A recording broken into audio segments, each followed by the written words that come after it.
Episode 3: The Fate of the World. "They deserve a second chance," said Eros, as he and Demonos looked down upon the earth. "They are young, and know not what they do." "They have had their chance," replied Demonos. "It is time for the crustaceans to have a go. Perhaps they can treat the earth with more respect." "You give them no time at all, just like with the reptiles," said Eros. "Wisdom does not come overnight, it must be learnt." Demonos walked around the globe. He was frustrated with his and Eros's failures to create a perfect species, one capable of a symbiosis with the world that they had built. They'd tried many attempts in the billions of years since they'd formed the earth. They'd started with the angels, but they proved unworthy. They were more concerned with their philosophical battle between good and evil, rather than of striving forwards. They then switched to the reptiles, culminating in the dinosaurs. But Demonos had grown wary at the slowness of their progression. He dealt them a fatal blow, and he and Eros had returned to the drawing board. Eros was stubbornly pleased with their creation of the mammals, out of which the human beings had evolved.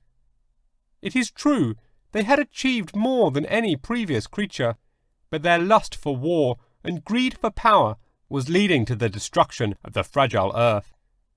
Demonos was keen to take what they had learned with the humans and start again, but Eros was resilient, believing that the humans just needed a little more time. "There is no time, Eros," said Demonos.